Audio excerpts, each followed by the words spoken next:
अस्सलामुअलैकुम दोस्तों, मेरा नाम है वकास हैदर और आप देख रहे हैं हैदर टीवी। दोस्तों, दुनिया में शायद ही कोई ऐसी जगह होगी जहां पर क्राइम ना होता हो। वैसे तो क्रिमिनल्स हर जगह पर ही पाए जाते हैं, लेकिन कभी कभार आम लोग भी ऐसे जुर्म करते हैं जिन्हें सुनकर किसी की भी रूह कांप जाएगी। वेल, आज की इस वीडियो में मैं आपको पाकिस्तान की तारीख के सबसे डार्क केसेस के बारे में बताने जा रहा हूँ। तो शुरू करते हैं अपना काउंटडाउन। उज़्मा दोस्तों, मेड उज़्मा केस पाकिस्तान के सबसे डार्क चैप्टर्स में से एक है। उज़्मा एक बहुत ही गरीब फैमिली से ताल्लुक़ रखने वाली 16 साल बच्ची थी। इसके वालिद एक सिक्योरिटी गार्ड की नौकरी करते थे, लेकिन घर के अखराजात पूरे ना होने की वजह से इन्होंने उज़्मा को एक अमीर घराने में मुलाजमा के तौर पर रखवा दिया। इस घर की मालकिन का नाम मारुख था, जो कि एक बैंकर थी। सिर्फ इतना ही नहीं, बल्कि इसकी एक बेटी भी थी जिसका नाम आइमा था। जब उज़्मा ने इस घर में काम करना शुरू किया तो वो अप्रैल 2018 का महीना था। इन माँ बेटी ने उज़्मा को परमानेंट मेड के तौर पर रख लिया, जबकि इसकी सैलरी सिर्फ 4000 रुपए महीना थी। खैर, जब इन लोगों ने उज़्मा को घर पर नौकरी दी तो ना तो उसे अपने माँ बाप से मिलने की परमिशन थी और न ही वो घर से बाहर जा सकती थी।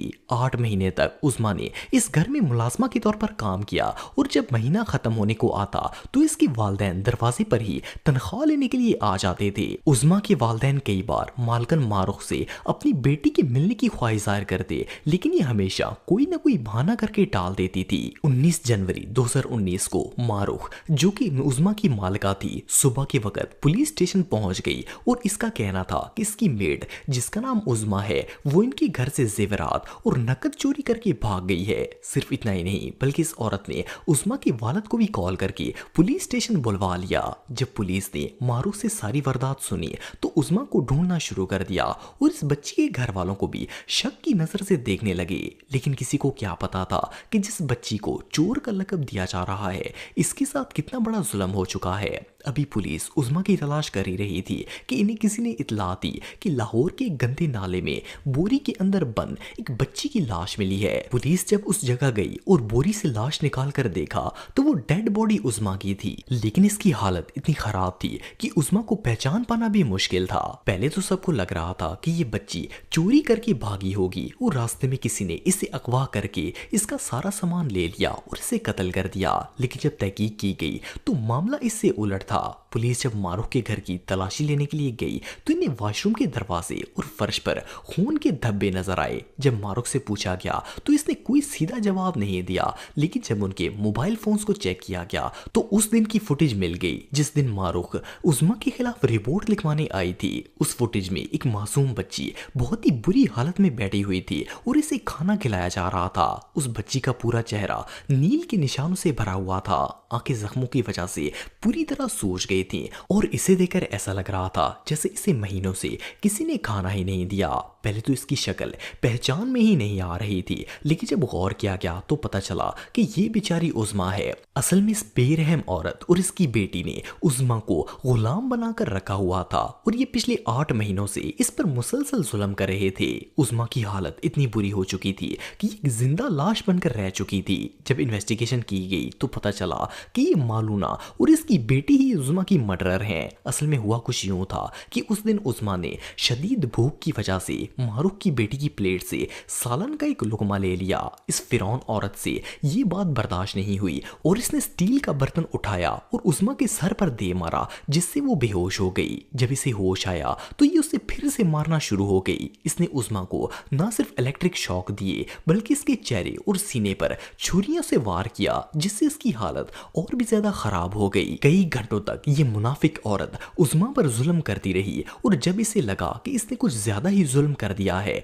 तो इसने उस मासूम बच्ची को खाना खिलाना शुरू कर दिया और वॉशरूम में सोने के लिए भेज दिया। उज़्मा के सर पर चोट इतनी गहरी लगी थी कि मुसलसल इंटरनल ब्लीडिंग शुरू हो गई और उसी वजह से उज़्मा की वॉशरूम के अंदर ही डेथ हो गई। जब इस वैशी औरत ने देखा कि उज़्मा की डेथ हो चुकी है तो इसने फोन करके अपनी बेटी आइमा और नंद को भी बुलाया और रात के अंधेरे में उज़्मा की लाश गाड़ी में डालकर गंदे नाले में फेंक दी। जब ये अपने काले करतूत पर पर्दा डाल चुकी थी तो तो इस मजलूम बच्ची को चोर कहकर इस पर केस फाइल कर दिया कि ये चोरी करके भाग गई है। मारो की पड़ोसन के मुताबिक ये लोग उज़मा को वॉशरूम में सुलाते थे और बहुत ज्यादा जुल्म करते थे। खैर इन तीनों औरतों को अरेस्ट कर लिया गया और इन लोगों ने अपना जुर्म भी कन्फेस कर लिया। बहरहाल ये वो अफसोसनाक किस्सा है जिससे हम सब चाह कर भी नहीं भुला सकते। नरगिस, दोस्तों ये कहानी मर्दान की रहने वाली नरगिस और इसके बच्चों के साथ होने वाली दर्दनाक जुल्म की है। नरगिस एक बहुत ही बड़ी जमींदार की बेटी थी जो कि मर्दान के एक गांव में रहते थे। नरगिस अपने गांव के एक बस ड्राइवर को पसंद करती थी जिसका नाम एहतशाम था और ये दोनों एक दूसरे से शादी करना चाहते थे। 2007 में जब एहतशाम ने नरगिस के घर रिश्ता भेजा तो इसके घर वालों ने साफ मना कर दिया, लेकिन नरगिस ने घर वालों की मर्जी के खिलाफ जाकर एहतशाम से शादी कर ली। कुछ अरसे तक नरगिस के घर वाले इससे नाराज रहे, लेकिन फिर इनकी आपस में सुलह हो गई और नरगिस का अपने वालिदैन के घर आना जाना शुरू हो गया। इस तरह नरगिस की शादी को 5 साल गुजर गए और इस अरसे में इनके 2 बच्चे भी पैदा हुए। 2012 में जब नरगिस का बेटा 4 साल और बेटी 1 साल की थी तो एक दिन अचानक नरगिस को इसके घर से फोन आया कि इसकी माँ की तबीयत बहुत ही खराब हो गई है। इसके घर वालों ने नरगिस को फौरन अपने गाँव आने के लिए कहा, लेकिन इस बेचारी को पता नहीं था कि इसके साथ कितना बड़ा धोखा होने वाला है। इसने अपना और अपने बच्चों का सामान पैक किया और एहतशाम से कहा कि वो इसे अपनी गांव वाली गाड़ी पर बिठा दे ताकि अपनी मां के पास जा सके। एहतशाम जो कि नरगिस के घर वालों के इरादों से बिल्कुल बेखबर था, फौरन अपनी बीवी को अड्डे पर छोड़ने के लिए चला गया। नरगिस जब अपनी मां के घर पर पहुंची तो वहां कुछ ज्यादा ही दिन लग गए। एहतशाम ये सोचकर मुतमईन था कि नरगिस अपनी बीमार मां की खिदमत में मसरूफ होगी, इसलिए वापस नहीं आ रही।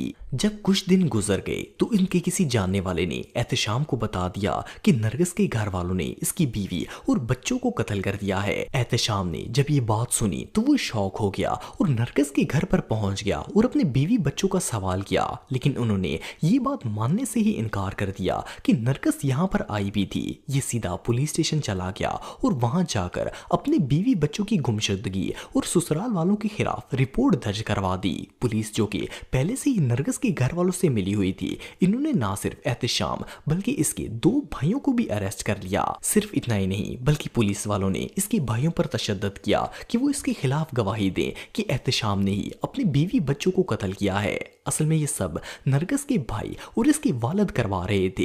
हुआ कुछ यूं था कि नरगिस का अपनी पसंद की शादी करना इन्हें हजम नहीं हो रहा था। ये लोग अपनी ही बहन बेटी की जान के दुश्मन बने हुए थे। जब इन्होंने नरगिस को झूठी कॉल की और गांव बुलवाया तो उसी दिन इन्होंने नरगिस और इसके बच्चों को बेरहमी से कत्ल कर दिया था। सिर्फ इतना ही नहीं बल्कि इन जालिमों ने कत्ल करने के बाद इनकी लाशों को खेतों में फेंक दिया ताकि इन्हें जानवर खा जाएं। एहतशाम को बताया गया कि इन दरिंदों ने इसकी बीवी को ज़िबा कर दिया है और इसके बच्चों को कुल्हाड़ियों से कत्ल किया है। इवन किसी ने इनकी नमाज़े जनाजा तक नहीं पढ़ाई बल्कि इन्हें ऐसे ही दफना दिया गया। नरगिस के वालिद और भाइयों ने गैरत के नाम पर न सिर्फ अपनी बहन बल्कि उसके 2 मासूम बच्चों को भी मौत के घाट उतार दिया था। सिर्फ इतना ही नहीं बल्कि इन लोगों को इस बात का जरा भी पछतावा नहीं था। एनीवे कुछ अरसे बाद ये केस चलता रहा और एहतशाम कोर्ट से तो बेकसूर होकर बरी हो गया, लेकिन इसे आज भी अपनी बीवी बच्चों की मौत का यकीन नहीं आता। इससे भी भयानक और अफसोसनाक बात यह है कि इतना घिनौना जुर्म करने के बावजूद भी उन कातलों को आज तक सजा नहीं मिली। इससे ज्यादा बेरहमी और भला क्या हो सकती है।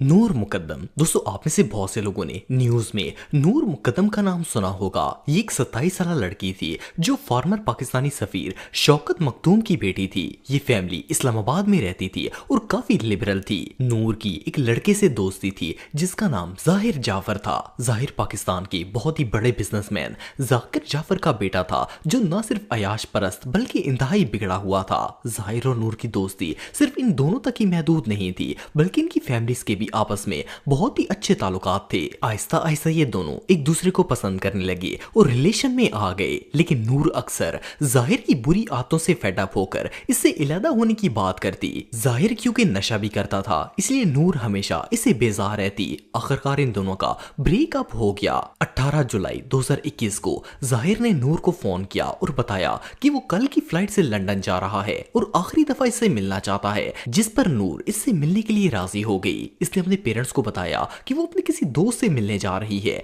और जाहिर से मिलने इसके घर पर आ गई। घर में जाहिर और दो सिक्योरिटी गार्ड्स के अलावा और कोई भी मौजूद नहीं था, क्योंकि जाहिर के पेरेंट्स कुछ दिनों के लिए लाहौर काम के सिलसिले में गए हुए थे। खैर, इन दोनों ने घर पर पूरा दिन स्पेंड किया और गार्ड्स के मुताबिक इनके दरमियान सब कुछ नॉर्मल था। लेकिन अगली शाम को अचानक गार्ड्स को नूर के चीखने चिल्लाने की आवाजें आना स्टार्ट हो गई। अब ये लोग ऊपर जाने ही वाले थे कि अचानक नूर जाहिर के कमरे से भागती हुई निकली और टेरेस से छलांग लगाकर नीचे आ गई। ये घर से भागना चाहती थी, लेकिन जाहिर ने गार्ड्स को ऑर्डर दिया कि वो इसे जाने ना दें। खैर, गार्ड्स ने इसे पकड़ लिया और जाहिर आया और इसे घसीटता हुआ दोबारा अपने कमरे में ले गया।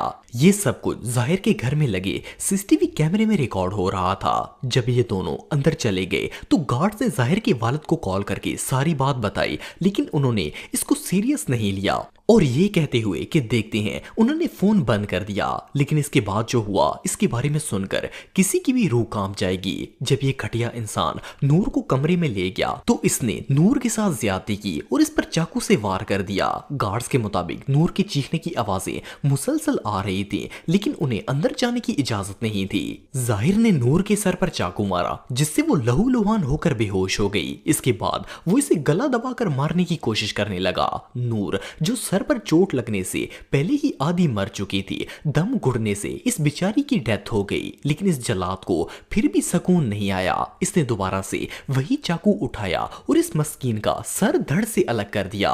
इधर सिक्योरिटी गार्ड्स ने मोहल्ले वालों के साथ मिलकर पुलिस को कॉल की, लेकिन जब तक पुलिस आई ये शैतान नूर का मर्डर कर चुका था।